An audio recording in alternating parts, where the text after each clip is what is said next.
Inside a tense Supreme Court hearing, Congresswoman Jasmine Crockett confronts Chief Justices John Roberts and Amy Coney Barrett over one of the most explosive allegations in judicial history: secret deals, hidden finances, and ethics violations at the highest level. Roberts and Barrett push back, calling her claims outrageous. But minutes later, Jasmine reveals recordings and financial transfers that no one in the room can deny. Just as the chamber erupts, FBI agents storm in with warrants in hand, leaving both justices stunned and speechless. If the guardians of justice are the ones rigging the system, is America already too late to save itself? Stay with us. This is a story worth every second of your time. The Supreme Court chamber had never felt more suffocating.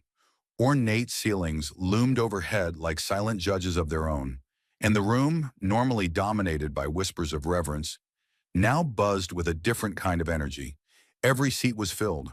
Federal agents in dark suits stood along the back walls, arms crossed.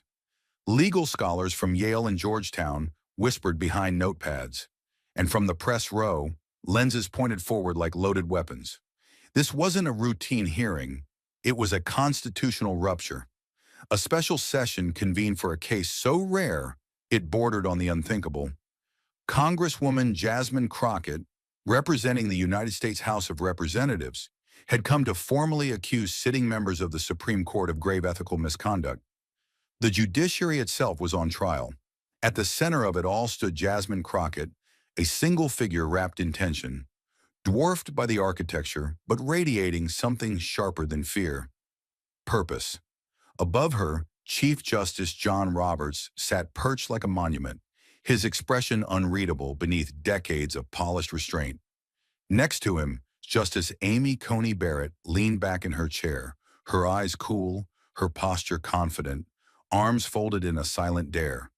The weight of the room pressed inward, but Jasmine didn't bend. She stepped forward, her heels clicking once, twice, on the polished marble floor, then stopped. Her hands were empty, but her presence was armed. "If no one else has the courage to speak truth to power," she said, her voice unwavering, "then I will do it. Today, in this chamber, in front of every camera and every witness in this republic." A shift moved through the crowd. Barely a sound, just breath held and glances exchanged. Roberts's brow twitched, a flicker of disdain. Barrett smirked faintly as if watching a child try to lecture a parent. Jasmine knew that look. She'd seen it 1,000 times. Men and women in polished robes who mistook confidence for arrogance, defiance for recklessness. But what they didn't see was what the room now felt. She wasn't here to plead, she was here to confront. "I was not invited here to make polite conversation," she continued, her words slicing clean and sharp. "I was summoned by my oath to protect the Constitution from all threats, foreign and domestic, even those cloaked in authority." At the defense bench, a senior court clerk shifted uncomfortably. One of the journalists muttered, "She's not backing down." And she wasn't, because this wasn't just another hearing. It was a war of narratives. And Jasmine Crockett had just fired the first shot, with no intention of missing. And yet, just as Jasmine's voice had begun to echo in the bones of the room, the old guard moved to reclaim their ground. Not with evidence, but with derision. Chief Justice John Roberts leaned forward slowly, as if preparing to deliver a verdict already written in his mind. His voice emerged cool and practiced, the voice of a man who had never been publicly questioned without consequence. "Congresswoman Crockett," he began, tone deliberately measured, "this proceeding, let us be clear, is not about judicial ethics. It is about political theater." The words struck not like an argument, but like a verdict. "You're staging a spectacle," he continued, "under the pretense of constitutional duty. But the court is not your campaign stage, nor your personal battlefield." The impact was immediate. A few muffled snorts of amusement came from the back rows. Someone, likely a federal clerk, chuckled audibly before catching himself. Jasmine didn't blink. She had expected resistance. But the next voice came quicker and sharper. "Let's dispense with the performance," said Justice Amy Coney Barrett, cutting Jasmine off mid-sentence. "You have brought forward allegations that are at best speculative and at worst slanderous." She leaned back in her chair with deliberate confidence, crossing her arms. "What you're doing here," she said, "is not bravery. It's opportunism draped in indignation." Jasmine opened her mouth to respond, but Barrett raised a single finger, silencing her without saying a word. "We've reviewed your submitted materials," Barrett went on, her voice taking on the cadence of a lecture. "They are riddled with conspiracy theories, half-formed narratives, and an astounding disregard for precedent. I'm not sure whether to treat them as a legal brief or fan fiction." The court chamber erupted in stifled laughter. A senior attorney from a prominent D.C. firm shook his head and scribbled something sarcastic into his legal pad. Across the aisle, a younger law clerk whispered to her neighbor, "She walked into a buzzsaw." Jasmine stood alone, stone still at the podium, but the silence around her wasn't respectful. It was calculated. Barrett glanced to Roberts with the satisfied smirk of a performer who knew the crowd was with her. "Frankly," she said, "this hearing demeans the very institution it claims to defend." And then with one last surgical line, "You're mistaking noise for evidence and outrage for law."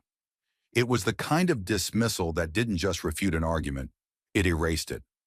Around the courtroom, tension thickened into suffocation.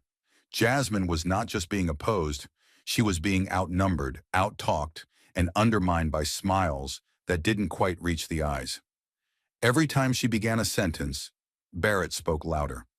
Every time she appealed to decorum, Roberts answered with condescension. This wasn't debate, it was ritual humiliation, wrapped in the robes of procedure. The gallery absorbed it all, some with discomfort, others with smug approval. And still Jasmine remained upright, though the weight pressing down on her was no longer just institutional, it was personal. A single question hung over the chamber like smoke clinging to old wood. How long could she stand, alone, before they silenced her completely? But humiliation only works if the subject believes it, and Jasmine Crockett did not. For 40 relentless minutes, she had been carved open, word by word, glance by glance, by the very institution sworn to serve justice. Interrupted, belittled, stripped of credibility in real time by robed titans cloaked in centuries of unchecked reverence. They had reduced her voice to background noise, her presence to political nuisance. And the courtroom, that sacred cathedral of law, had become a stage for coordinated erosion. Barrett's interruptions were no longer challenges. They were weapons. Roberts's cold authority was no longer neutral. It was strategic silence. Every paper shuffled by a clerk, every stifled chuckle from the rear bench, tightened the vice around Jasmine's presence. And so, after the 41st interruption, she did what no one expected. She said nothing. She simply stopped. Lowering her gaze, she gathered her documents slowly, methodically, like a soldier policing the field after a battle lost. Not a single paper was crumpled, not a single word revised. She wasn't retreating. She was remembering. Remembering every time she'd been told to wait her turn, to speak less boldly, to survive systems not built for voices like hers. The courtroom watched with the smug anticipation of victory, assuming they had weathered her challenge. Roberts leaned back. Barrett exhaled through her nose, visibly pleased. Somewhere in the press box, a reporter began typing the opening line of an obituary. Crockett folds under fire. But then Jasmine did something that rewrote the oxygen in the room. Her fingers paused. Her head lifted. Not fast, not theatrical, but with a certainty that rewound the very arc of the morning. Her eyes, once burning with restrained defiance, now held something calmer and infinitely more dangerous. Resolve without mercy. From the inside lining of her blazer, she produced a small rectangular object. It gleamed under the chandelier's light. A silver USB drive, unmarked except for the weight it carried. She held it between two fingers, arm extended, the way one might offer a blade back to its owner. "If you won't believe me," she said, her voice low, steady, and so controlled it rang louder than any gavel, "then perhaps you'll believe yourselves." No reaction came, only silence. A different kind now, no longer dismissive, but bracing. Jasmine stepped away from the podium and approached the court's evidence terminal. Her movements were precise, almost ceremonial, as if invoking a final clause in a contract the court didn't know it had signed. A clerk instinctively stood, but Roberts gave no command. Barrett's eyes narrowed, but her mouth didn't move. Crockett inserted the drive. For a moment, the screen remained dark, ominously blank. Then it flickered. The seal of the United States appeared in stark grayscale on the massive monitor above the bench. The light from the screen cast a pale wash across the mahogany desks, the marble columns, and the stone-set faces of every justice present. It was no longer the courtroom that felt powerful. It was the screen, the drive, the truth waiting to be heard. Jasmine stepped back, her hands at her sides. She said nothing more. She didn't need to. The chamber, once humming with contempt, now stood at the edge of something irreversible. The silence following the screen's activation was longer than expected, long enough for a few in the gallery to wonder if the file had failed to load. Then it began. The voice emerged, crisp and indisputable, from the embedded speakers that flanked the chamber like invisible sentinels. "Once that case clears the lower court," the voice said, clear, unhurried, chilling in its confidence, "we vote 6-3. Gorsuch won't resist it. Roberts wants it handled quietly. The rest will follow our lead." The speaker didn't identify herself. She didn't need to. The tone, the cadence, the rhythm between sentences. Everyone in that room knew that voice. It was Justice Amy Coney Barrett. The screen displayed an audio waveform alongside a timestamp. April 2nd, 9:27 a.m. The subject matter, the EPA's pending regulatory case, hadn't even been heard in oral arguments until the following month. And yet here she was, calmly and clinically discussing the outcome, the vote count, the internal pressure points. She even gave a small laugh when someone off mic asked about donor reactions. A beat passed, then another line played. This case isn't about law. It's about how the decision is going to land politically. We can't afford a messy dissent. Keep the language clean. This one needs to send the right message to the right people. You could hear someone inhale sharply from the left wing of the gallery. One court officer stepped forward, then froze mid-step. Journalists stared at each other, eyes wide, pens motionless. Even the stenographer, trained to keep recording no matter what, hesitated long enough to miss a word. On the bench, Barrett had gone still, completely still, not blinking, not breathing, not moving. It was the kind of stillness that only happens when a mind races faster than a body can contain. Jasmine Crockett didn't move either. She stood beneath the screen, hands loosely clasped in front of her, expression unreadable. The overhead lights had dimmed automatically to give focus to the monitor, casting the courtroom into a half-shadow that made it feel suddenly more like a tribunal than a court of law. She didn't speak. She didn't gesture. She let Barrett's voice do all the speaking, and the voice kept going. "We know how this one's going to play out. The filings don't matter, they're just for show. What really matters is consistency. If we hand the right side a clean win, they'll stick with us next cycle. Don't give the other side anything they can turn into a headline." It was that sentence, the last one, that broke the air. From the media pit, camera shutters fired like artillery. Someone in the second row whispered, "Jesus Christ." A reporter from The Atlantic scribbled a single word in their notebook, predetermined. At the far end of the courtroom, an older law professor from New York University turned to a colleague and muttered, "She just confessed to outcome engineering." Before anyone could process the full gravity of what they were hearing, the screen shifted. The left half remained occupied by the still rolling audio, but the right half now populated with a PDF, an official document stamped with the insignia of the Department of the Treasury and the DOJ. Jasmine moved for the first time, reaching toward the console and enlarging the page with 2 precise taps. There it was.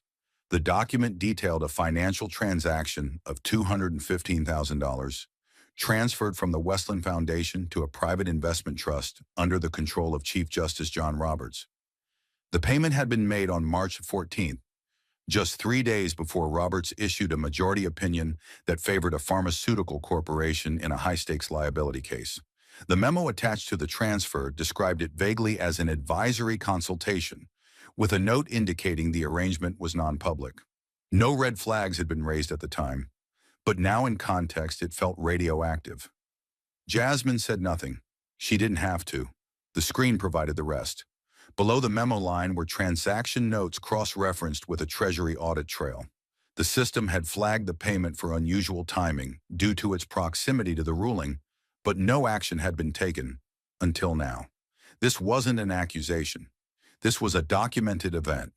Cold, verified, damning. The entire courtroom changed temperature. Justice Roberts' jaw tightened.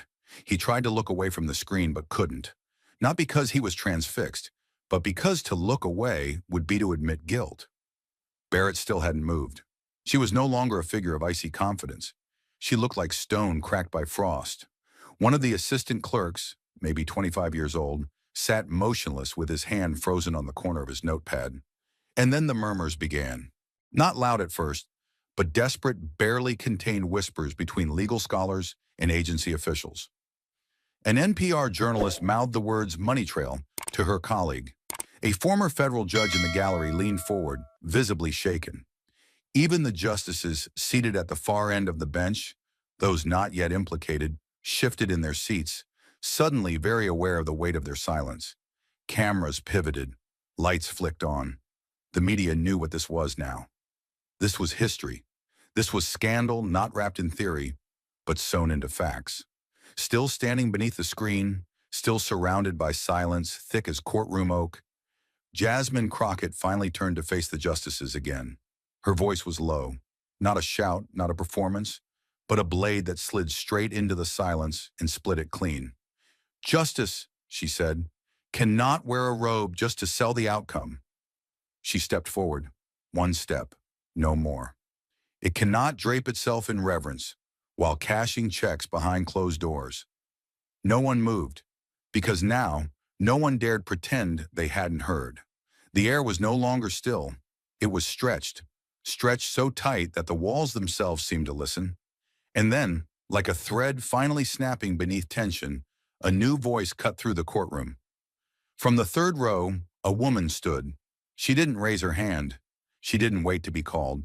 She simply rose slowly, deliberately, as if this exact moment had been rehearsed alone in 1,000 mirrors. She couldn't have been older than 30. Her features were sharp, almost severe, framed by the kind of stillness that suggested the storm had already passed inside her.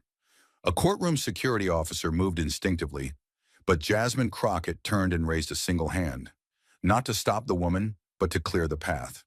The chamber, filled with murmurs only moments earlier, dropped into such silence it was possible to hear the echo of her heel as she stepped into the aisle.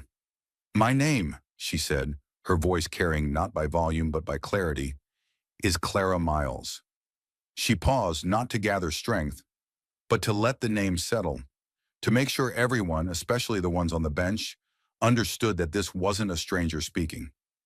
"I served as a personal aide and internal systems coordinator for Justice Amy Coney Barrett for nearly 4 years." She said it without shame, but each word landed like a tremor beneath Barrett's chair. Roberts turned slightly, eyes narrowing. Barrett remained still, but the shift in her posture was unmistakable. Her shoulders drew tighter. Her hand, resting on the polished desk in front of her, curled faintly. "I wasn't a policymaker," Clara continued. "I didn't write opinions. I didn't wear robes. I just kept things moving. Calendar updates, encrypted briefings, secure call records. Nothing glamorous, nothing headline-worthy. Until one morning in February, 2 months before the Frederick ruling, Justice Barrett asked me to access the internal server and delete the communication logs from the last 4 multi-chamber teleconferences." She stopped again, not to breathe, but to check the justices. Barrett hadn't flinched. Not yet. "I asked her if we were archiving the recordings first," Clara said, the words now measured like steps in a minefield. "She said no, that these weren't necessary to retain, that they were informal strategic discussions and should remain internal to prevent misinterpretation." Her voice didn't rise, but it grew heavier, like each sentence carried the weight of betrayal. "I'd never been told to delete raw judicial coordination data before. Not once. And I've never been asked since, by anyone else." In the back row, a legal historian began writing furiously. On the right flank, An official from the Judicial Ethics Office adjusted her glasses twice without looking down. Jasmine said nothing. She didn't need to. The moment belonged to Clara and to the decision she had made when no one was looking.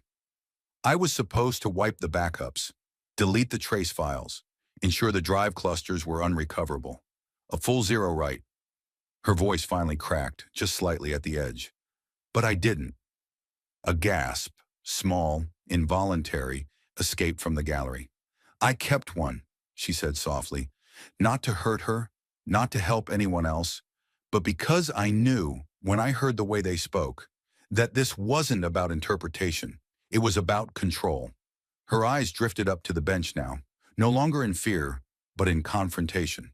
It was about pre-deciding outcomes, about coordinating votes, about how to phrase concurrences so the media wouldn't notice the manipulation. And I couldn't erase that, because if I did, I wouldn't be an aide anymore. I'd be an accomplice. Barrett didn't move, but her stillness had changed. It was no longer regal, it was rigid. Clara took one final step into the open aisle, completely exposed. This isn't about party, she said. It's not about politics or even personal failings. It's about what happens when truth is sacrificed for convenience. And when silence becomes the only thing that keeps injustice alive. She turned slightly to face the audience. Not just the justices, the people. And I won't be silent anymore. No gavel fell, no objection was raised, no justice dared to speak. Because in that moment, Clara Miles wasn't just a witness. She was the reason the courtroom would never again be the same. The air hadn't moved in over a minute, but it felt like it was collapsing in on itself. Clara Miles' final words still lingered in the chamber, like smoke that refused to clear. No rebuttal came. No justice spoke. The room, once dripping with disdain, now sat hollowed and raw. And then, without fanfare, the reckoning stepped through the door. The rear entrance of the Supreme Court opened with the precision of an incision. No guards announced it. No bailiff banged a gavel. But the energy in the chamber shifted instantly, like a drop in barometric pressure before a storm hits. A tall man crossed the threshold, moving like a blade drawn from its sheath. His face was unreadable. His suit was immaculate. And on his belt, the golden badge of the Federal Bureau of Investigation glinted like a sealed verdict. He did not hesitate. He did not scan the room. His eyes went straight to the bench, straight to Roberts, straight to Barrett. And the courtroom, already rattled, held its breath again. He stopped at the base of the dais, unhurried, commanding, utterly still. When he spoke, his voice did not rise, but every person heard it like the crack of a bolt locking into place.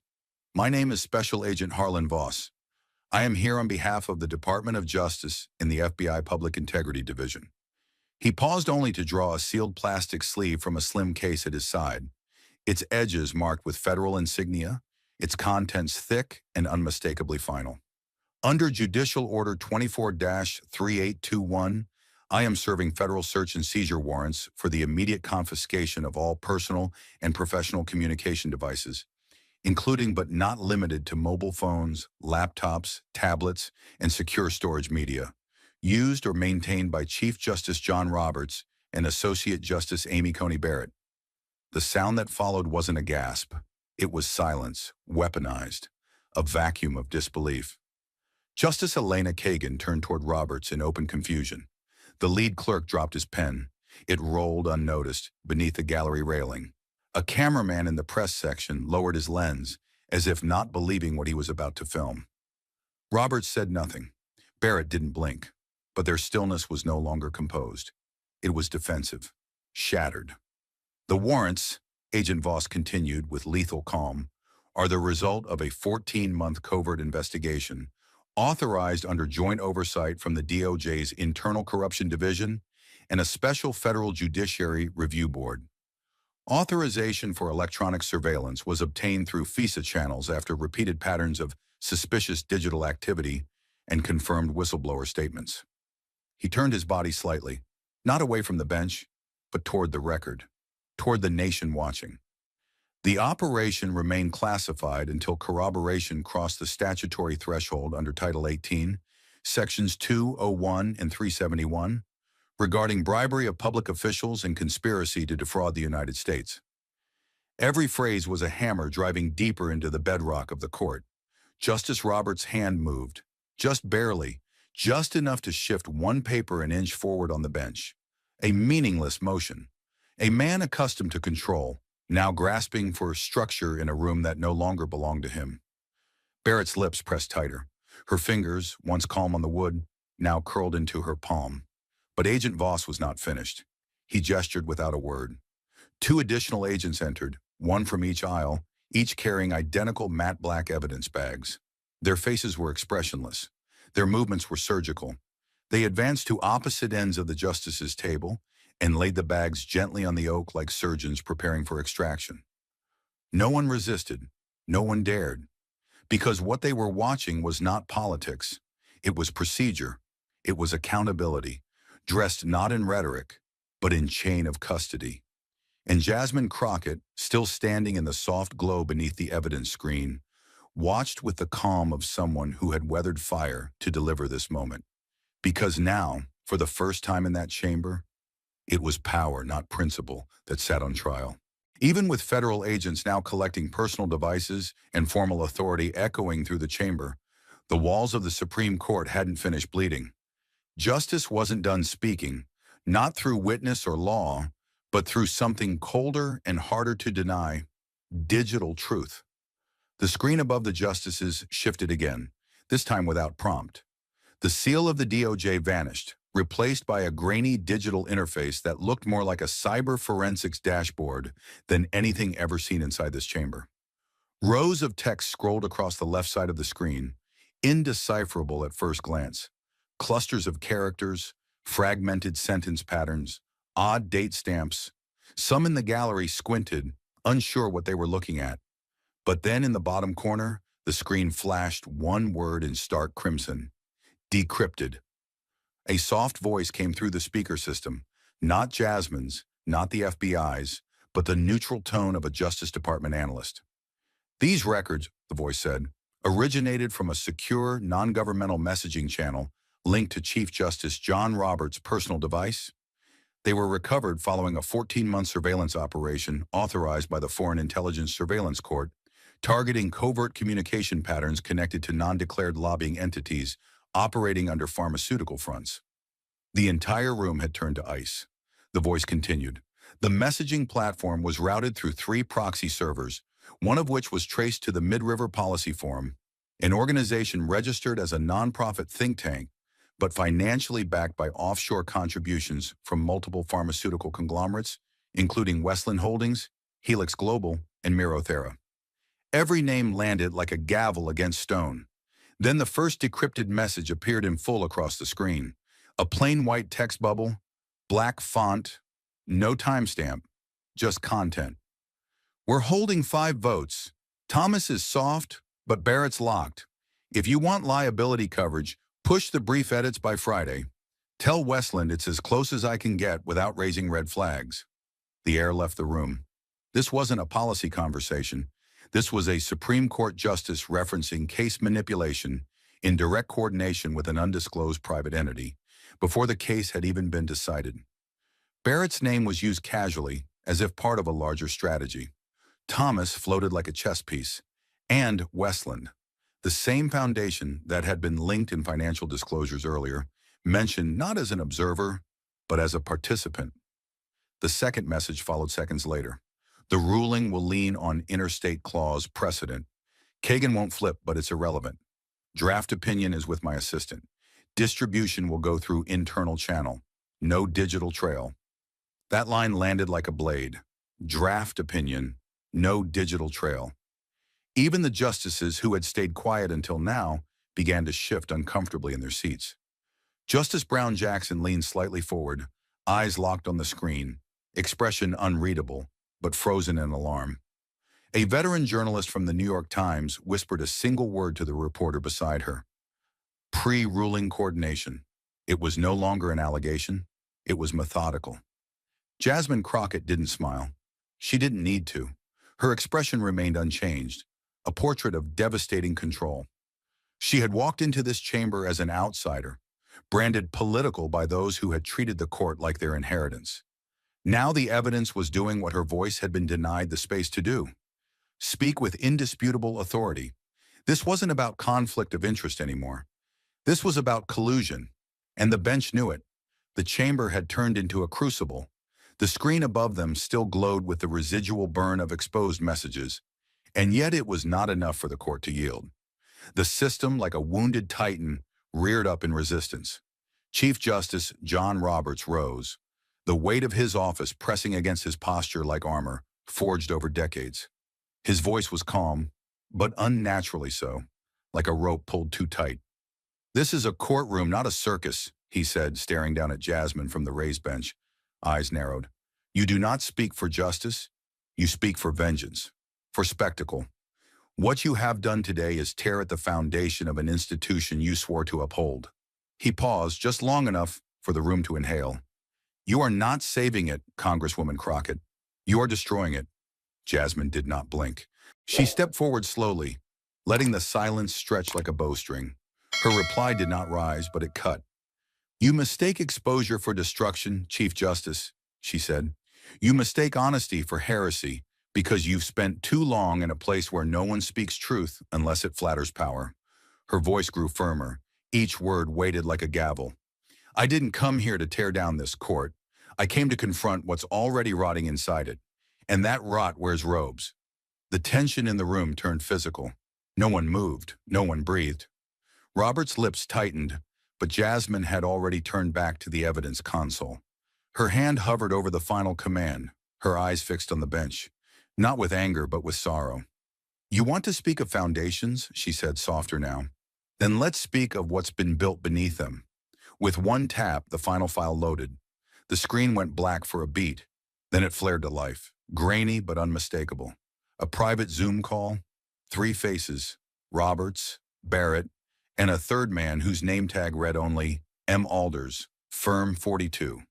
There was no courtroom background, no neutral lighting, just private studies, blurred bookshelves, and the sterile blue glow of secrecy. The audio began. Roberts' voice, clear, calm, disturbingly casual. "We have an opportunity here to recalibrate constitutional interpretation for at least a generation, but it has to be gradual. We shift the center without announcing it." Then Barrett, her tone sharper, more direct. "The language needs to mask the movement. Traditionalist outcomes framed in procedural neutrality. That's how we stabilize long-term decisions, under the radar." And then Alders, the outsider, the financier, the one who didn't wear a robe but controlled those who did. "The donors backing this strategy expect continuity, predictable outcomes in line with originalist frameworks. If that's upheld, support will remain discreet and uninterrupted." The courtroom did not erupt. It collapsed inward. No outburst, no gavel, no denial. Just the heavy collective realization of betrayal spoken aloud in the justices' own voices. A justice system not only manipulated, but premeditated, curated, sold. Jasmine stood motionless beneath the screen, not vindicated, not victorious, but furious, in the quiet, sacred way only truth can summon. "You said I was tearing down the court," she said, her voice trembling, not with fear, but with restrained fury. "But I'm not the one making deals in the dark. I'm not the one trading constitutional balance for ideological conquest." She stepped away from the podium and looked straight at Roberts. "Justice isn't yours to weaponize," she said, low and unwavering. "It belongs to the people who trusted you to wield it without bias. And today, they've heard what you've done with that trust." No one in the room spoke after that, because the court had not been challenged, it had been caught. The image on the screen still lingered, frozen in damning clarity. 3 faces, once symbols of impartiality, now rendered as architects of betrayal. The room, packed with the nation's most powerful legal minds, sat suspended in a silence so heavy it no longer felt like silence. It felt like judgment waiting to fall. Then came the shift. From the back of the room, a man in a dark, sharply tailored suit stepped forward.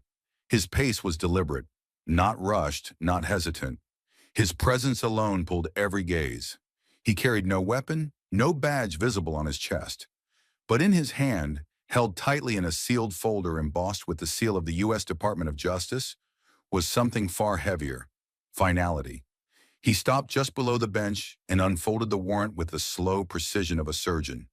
The leather strap snapped back, the seal cracked, and then his voice cut through the marble stillness with the force of a thunderclap. On behalf of the United States Department of Justice, and under the authority granted by a federal grand jury indictment, reviewed and authorized by the Chief Inspector General for Judicial Conduct, he announced, I am executing arrest warrants for Chief Justice John Glover Roberts and Associate Justice Amy Coney Barrett. The words didn't echo. They detonated. Every living thing in the chamber froze.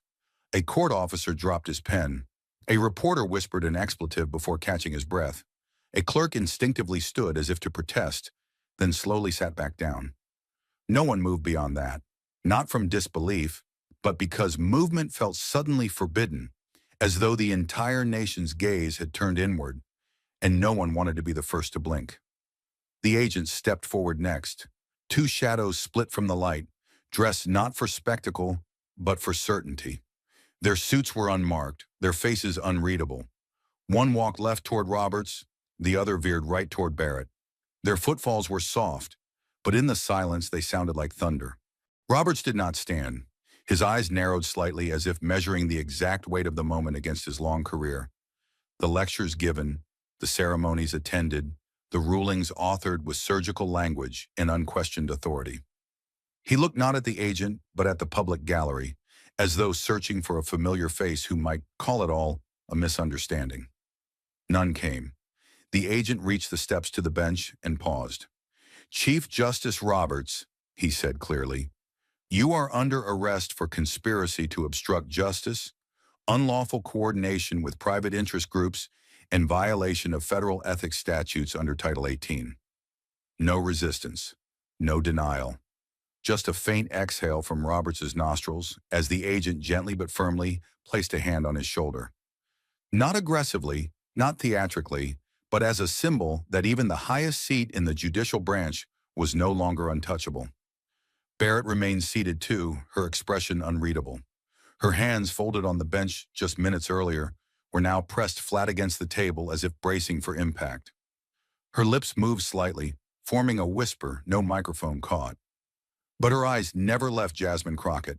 There was no fear in them. Not yet, just disbelief. Like a chess player who'd stared too long at the middle of the board and never noticed the endgame collapsing at the edges. The second agent spoke.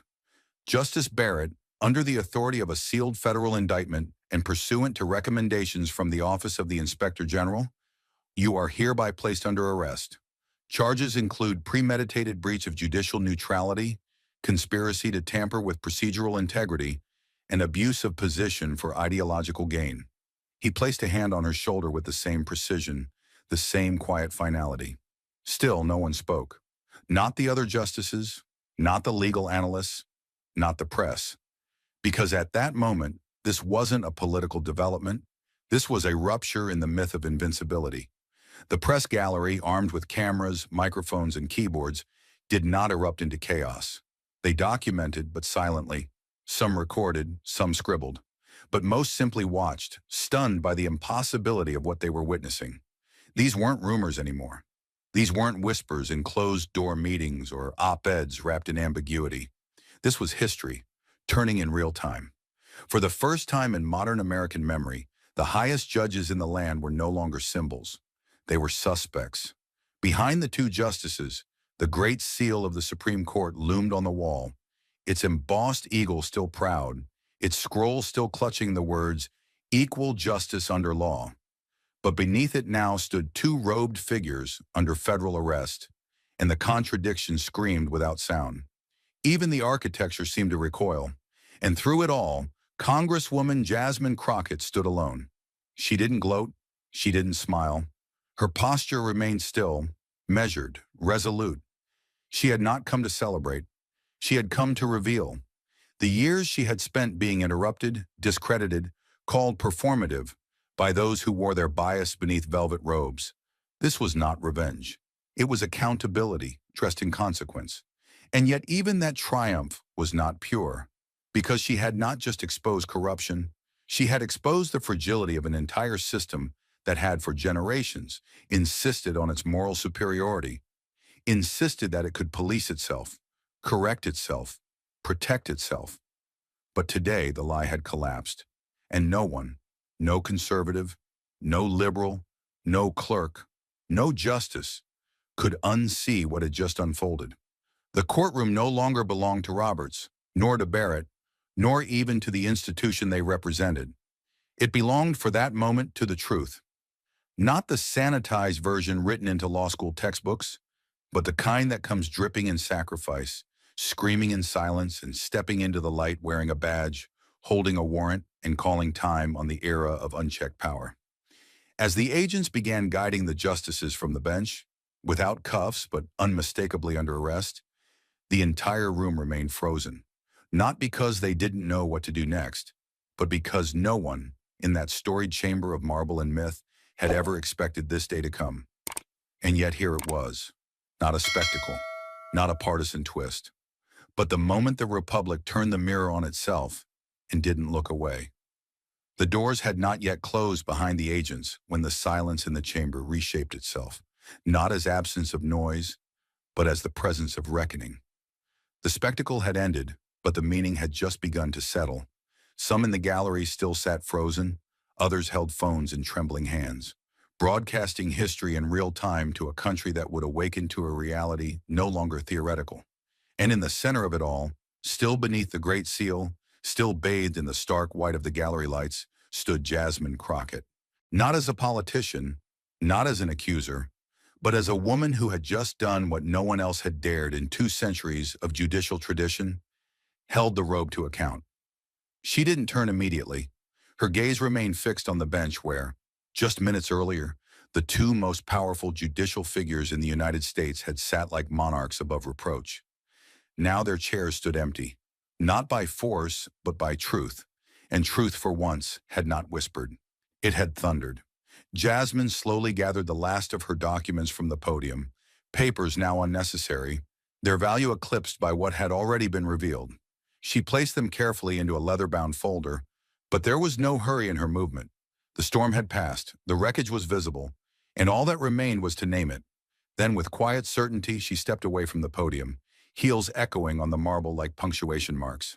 She stopped at the center of the chamber, no longer speaking from behind a microphone, but as one voice standing at the heart of a reawakened institution.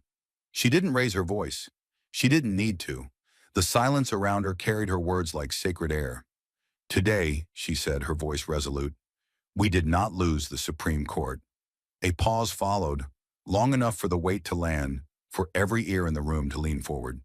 "We reclaimed it, from those who turned it into their private instrument, from those who cloaked corruption in tradition and called it continuity, from those who forgot that justice is not loyalty to an ideology, but to the people." She let the words linger. There were no cameras clicking now, no papers rustling, only breath, and what truth feels like when it finally breaks through the walls.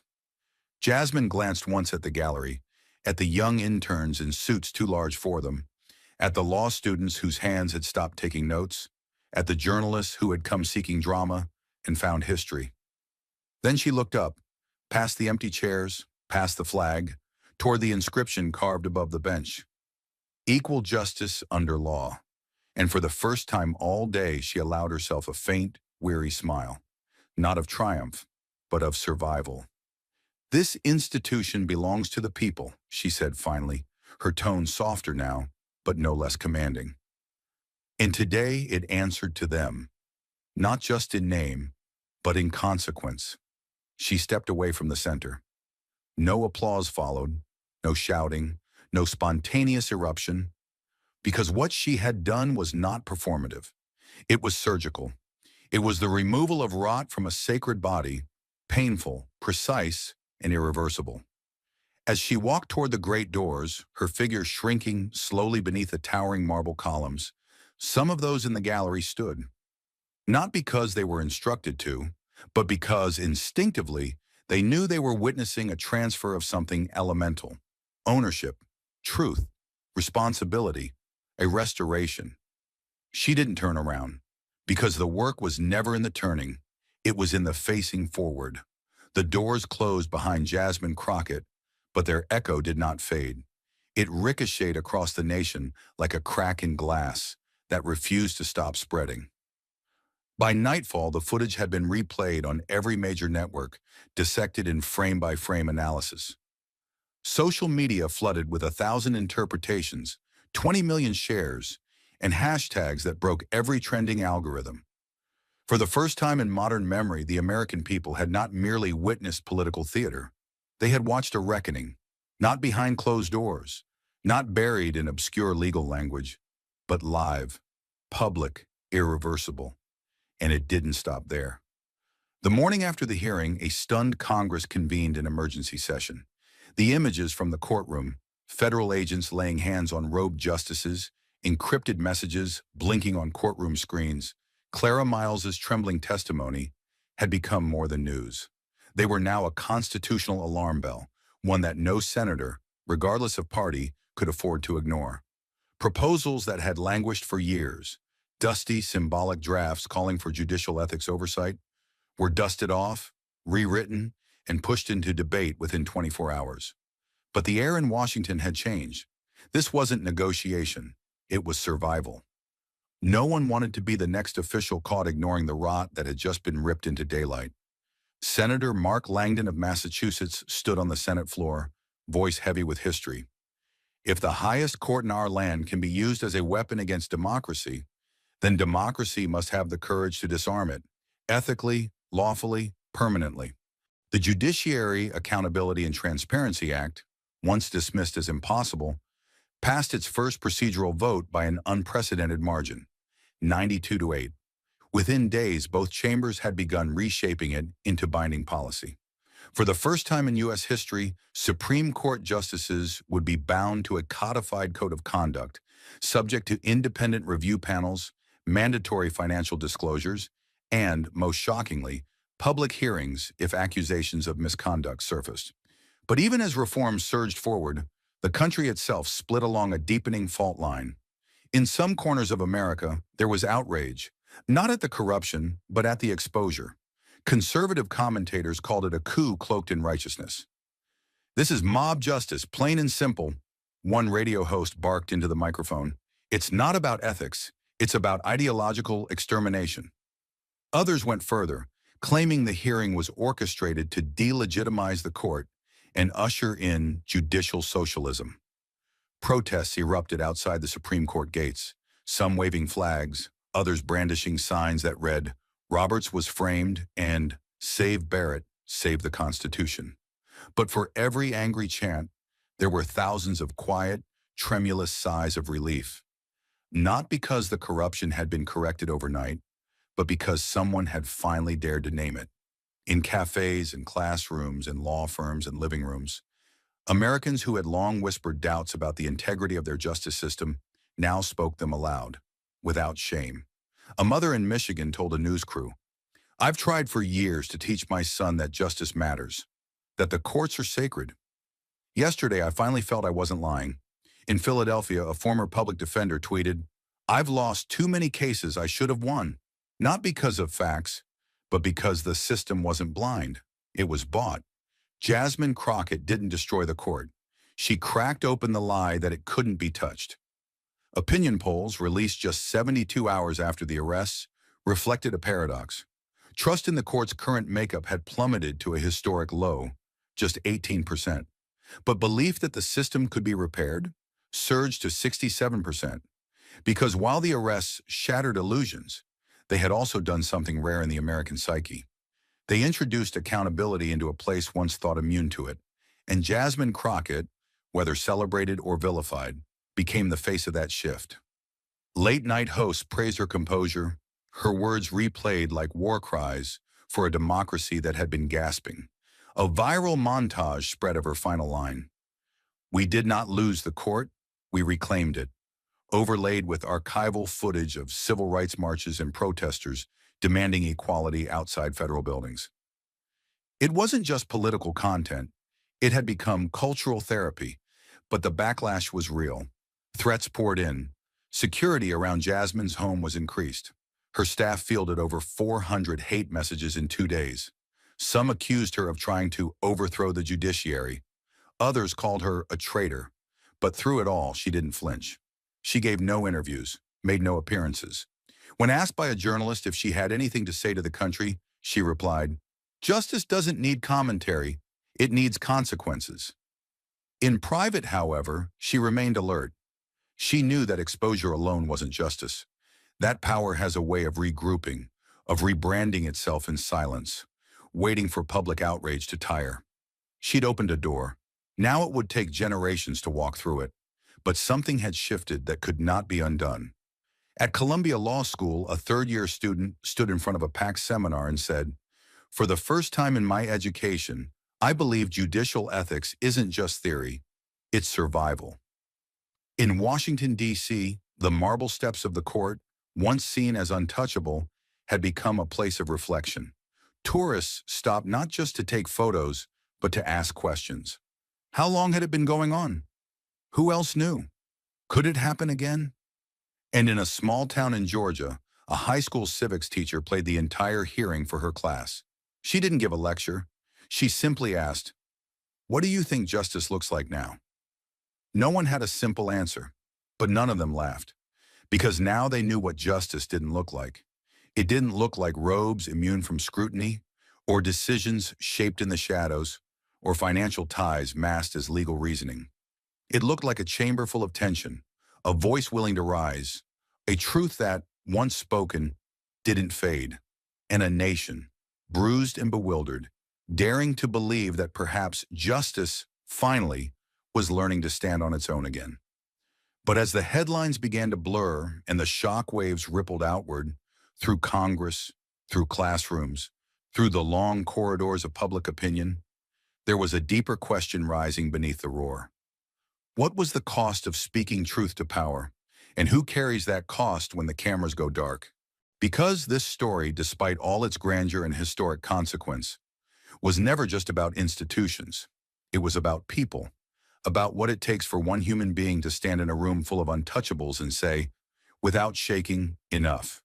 It was about Jasmine Crockett, yes, but it was also about every whistleblower who went ignored, every public servant who stayed silent because they were afraid, every voice that had been taught that justice was someone else's responsibility. That illusion had been shattered now, and in its place, amid the rubble of marble decorum and mythic authority, stood something far more fragile and far more real: conscience. Jasmine Crockett had not grown up expecting to fight Supreme Court justices. She had not trained for a televised war against the most insulated power in America. She had known hunger. She had known shame. She had known the pain of being told to sit down by people who had never once stood for her. And yet, when the moment came, not because it was easy, but because it was necessary, she stood anyway. That is the human lesson. That courage is not the absence of fear. It is what survives after fear has done its worst. She had been mocked, interrupted, laughed at, called delusional, called dangerous. Justice Barrett had smirked at her. Justice Roberts had dismissed her. And the room, full of smug clerks and silent colleagues, had watched, waiting for her to collapse beneath the weight of doubt. But she didn't collapse. She endured. And that endurance, that refusal to be broken even when she stood alone, is not just political, it is personal. It is the quiet fire every person carries in some corner of their soul. The part of them that remembers what fairness felt like before it was stolen, what honesty sounded like before it was filtered through spin, what truth looked like before someone rich or robed told them to forget it. In that courtroom, Jasmine Crockett didn't just defend democracy, she defended memory. She reminded a country drowning in noise that integrity still matters, even when it's inconvenient, especially when it's dangerous. Because power is never humbled by permission. It is humbled by resistance, and resistance is always born from conscience. The arrest of two justices didn't redeem the system overnight. It didn't undo decades of bias or balance a scale that had long been tipped by wealth and access. But it gave something far more vital than resolution. It gave evidence. Evidence that justice could bleed, but still stand. That a system, no matter how rigged, could still be forced to confront itself. That truth, when spoken clearly and without apology, can pierce even the thickest armor of tradition. But perhaps the most human lesson of all was this. Jasmine didn't walk out of that hearing as a hero. She walked out exhausted. Not because she was weak, but because real courage takes something from you. It is not glamorous. It is not victorious. It is the kind of courage that leaves you wondering, late at night, if it was worth it. She would carry that doubt for the rest of her life, but she would also carry something else. The knowledge that for one sacred moment in history, when the lie threatened to become law, she chose to confront it. Not with vengeance, not with malice, but with the quiet, terrible force of truth. And that truth now belonged to everyone who had ever been told to stay quiet, to every intern who filed a report no one read, to every woman told she was too emotional, to every working parent who thought the system was never meant for them, to every voter who thought their voice was too small to matter. Because Jasmine's voice had once been small too, and she had used it anyway. This is not just a story about justice. It is a story about what it means to keep going when justice seems impossible. About the grit it takes to call out betrayal inside a building designed to silence you.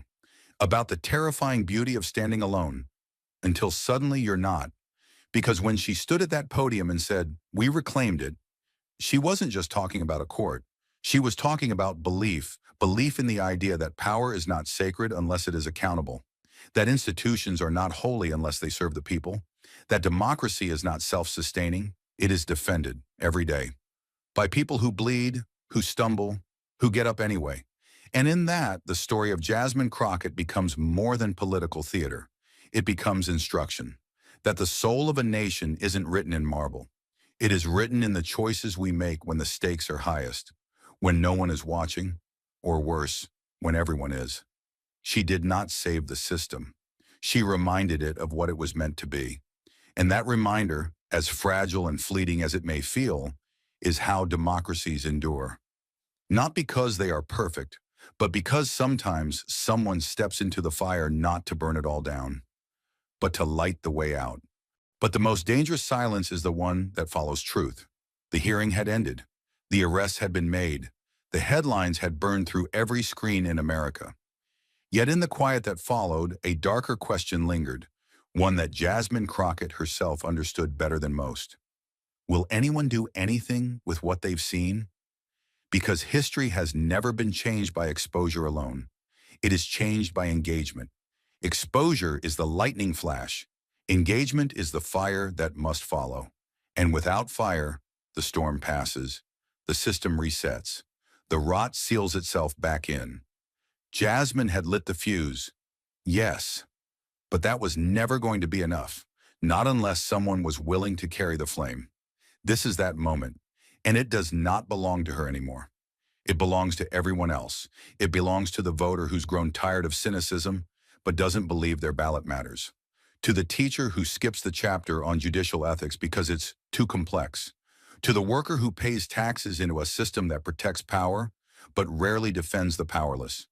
To every parent, student, veteran, and neighbor who watched the collapse of moral authority unfold and thought, what now? This is what now. This is the turning point between spectacle and legacy. Jasmine did not fight to become the story. She fought to start one. And stories like these, ones that matter, ones that risk everything, only survive if others continue writing the next chapter. So what comes next is not a question for Congress. It's a question for you. What will you do with the truth? Will you let it settle into another cautionary tale, filed away behind scandal and statistics? Or will you turn it into action? Because make no mistake, corruption does not fear the spotlight. It fears the aftermath. It fears the citizen who doesn't move on, the community that doesn't forget, the country that doesn't forgive without accountability. That is the only force powerful enough to make justice more than a word, a force that no robe, no title, no legacy can stand against, a public that finally decides to care. Jasmine Crockett stood alone at that podium, not because others lacked passion, but because too many lacked permission. You have that permission now. You don't need to be a lawyer. You don't need a seat in Congress. You don't need to know case law or court precedent.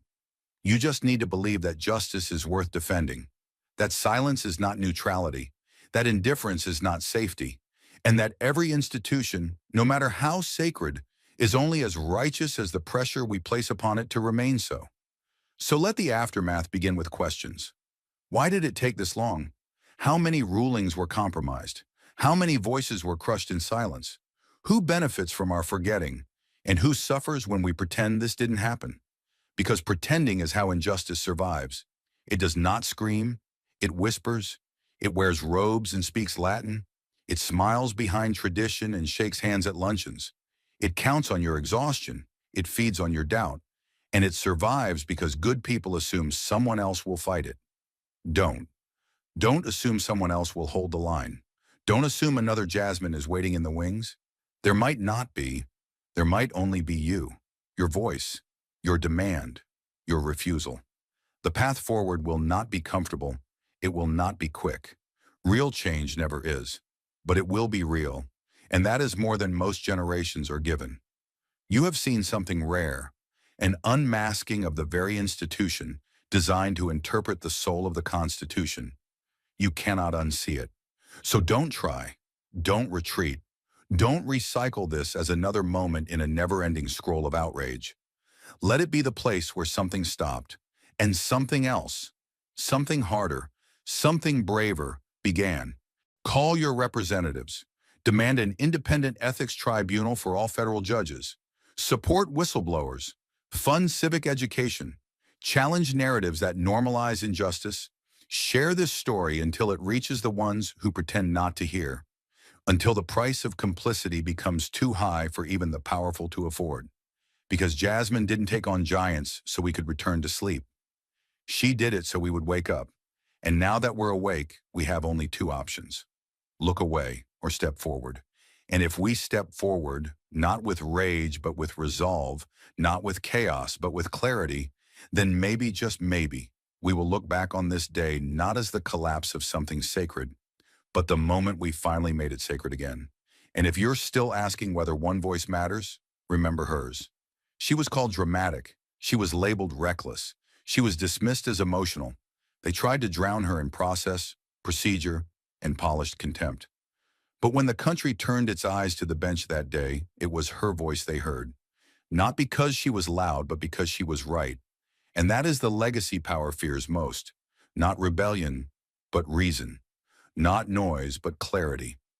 Jasmine Crockett stood not as a symbol, but as a standard. A reminder that truth does not need a majority to be true. It only needs to be said, clearly, fiercely, and without apology. That's what you must carry now. Because the war for justice was never meant to be won in a single hearing. It's waged every day in quiet places.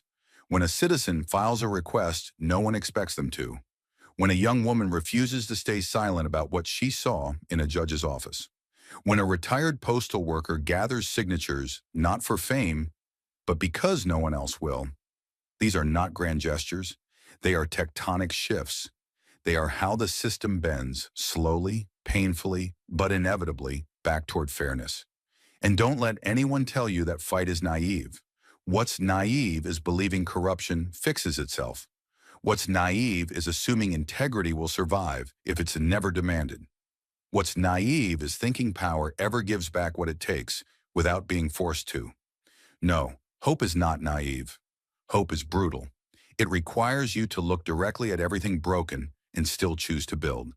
That is what Jasmine did, not because she was unafraid, but because she was unwilling to live in a country where fear kept everyone quiet.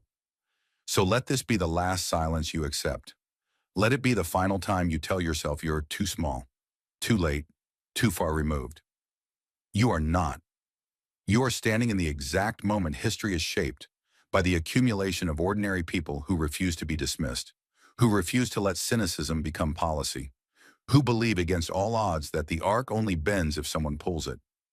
You are that someone, so pull, speak, act.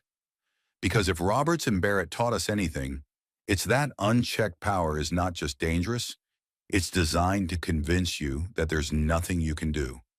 Jasmine Crockett proved otherwise. Now it's your turn. Don't wait for another fire to ignite the room. Be the spark. Thank you for watching until this moment and for standing with us on this journey for justice. Your support means everything. Like, subscribe, and turn on notifications so you never miss what's next. And we'd love to hear your thoughts. Leave a comment below and let us know what moved you most in this story. Together, our voices make a difference.